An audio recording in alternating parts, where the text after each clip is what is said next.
Welcome to Authentic with Brazil 201. I'm your host, Brazil 201, and your future Golden Globe nominee. And today, well, tonight, since it's 11:40 p.m., we're going to talk about the New Jersey governor primary results. Mikie Sherrill won in a blowout, which was something nobody predicted at all based off the loose polls we got. The only thing that even closely predicted this was the poly market odds. Not that she would win with 90%. That factored in the blowout. Truly amazing things. I do hope Mikie Sherrill and Jack Chittorelli both decide to come on the podcast because I would love to interview both of them. I have questions about all of it, and I want to be fair. I'm a New Jersey resident in Jersey City. I would love to talk to both of them. Anyway, Mikie Sherrill didn't just win tonight's Democrat governor primary. She won big. And full disclosure, I voted for her. I always thought she was going to win by 4 or 5 points, but this wasn't close. It was a beatdown, a full-on blowout. I didn't expect it for this to be this lopsided. And it says a lot about her, about the state, and who the real Democrat voter in the primaries are. We all knew what was going to happen on the Republican side with Jack Chittorelli, and that was never in question. But Mikie's performance tonight proves she's not just a next in line candidate; she is real. She didn't limp across the finish line. She crushed it. She has the support. She has real, measurable, turnout-driven support. And to be honest, I wasn't completely sold on Mikie Sherrill. I generally thought she was going to have to earn my vote in November, and I still hope she drops the Kamala Harris word salad, that vague, polished consultantess way speaking that doesn't inspire confidence. I mean, if you saw her Breakfast Club interview, you know exactly what I'm talking about. I want her to talk like a human, be direct.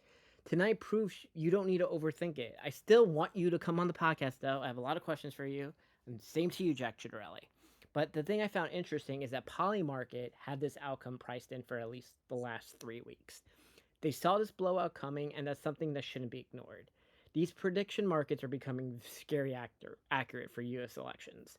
And it's one of the reasons I feel more confident than ever on the New York side of things when Andrew Cuomo is going to coast in 2 weeks. Because here's the truth nobody online wants to hear, but Mikie Sherrill and Andrew Cuomo have almost the exact same electorate. And if you want a preview of how like the NYC Democrat primary is going to go, look at New Jersey tonight. It's the same vibe, the same voter psychology, the same growing frustration with the far left niche crowds that dominate social media but vanish on election day. And after the Ross Baraka arrest stunt, I started wondering if things might be shifting. My For You page on Threads, TikTok, and Blue Sky were nonstop clips of Baraka and Zoran, like really infuriating since I've constantly said I'm a Mikie Sherrill voter and an Andrew Cuomo supporter. But it was this kind of progressive, performative stuff that gets a lot of likes but doesn't reflect any real world energy. And then even listening to the Sarah Longwell focus group that came out on Saturday had me questioning if Baraka was making a late surge. Was Mikie going to have to scrape this one out? But then I remember something. People on social media don't vote. People on Social Security do. And tonight proved that again. The online Democrat is not the real Democrat primary voter. The pronoun and bio crew is not who the primary voter is. They're loud, they get engagement, they're good at Twitter, but they do not show up. They never have. Mikie's win tonight and Cuomo's win coming in 2 weeks are a reminder of something the left has forgotten. You don't win elections with vibes. You win them with coalitions, and you win them with real people. And yes, that includes people like me. I'm a center-left white guy in his early 30s. I believe in universal health care for citizens, not for illegals. I support strict immigration enforcement, but not disappearing people off the street and sending them to El Salvador. I'm pro-Israel. I'm anti-men and women's sports. I believe in AI regulation. I'm pro-union except for teachers' unions. I want sanctuary city and state laws repealed. And I want bike lanes to disappear like VHS tapes.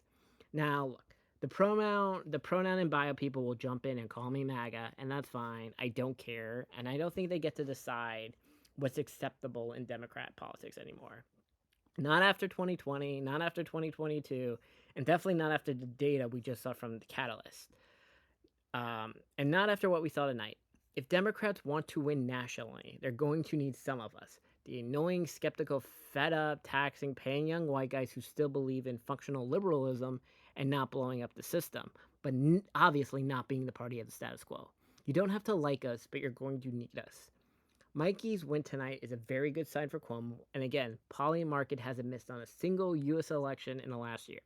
Mikie is opening at a 70% favorability for November, and I still think the general election will be close. I always assumed whoever would win would be by 2 points to 2.5, because New Jersey is not as blue as people want to pretend. It is a swing state electorate now after 2024. A real one, not a Threads for You page one. So remember this. The voters you see on TikTok, Threads, and Blue Sky aren't real. They're not the electorate. They're not grounded. They're just terminally on people who want chaos. The Zoran and Baraka types don't want to govern. They want to rant. They want collapse. They want the adrenaline rush of self-righteous defeat. They want to cause chaos in the anti-ICE riots by destroying Waymos. Mikie and Cuomo, they're showing up to win, to govern, to keep the lights on. They're not screaming into an algorithm. They're going to make New Jersey and New York City great again. So, Mikie Sherrill, Jack Chittarelli, please come on the podcast.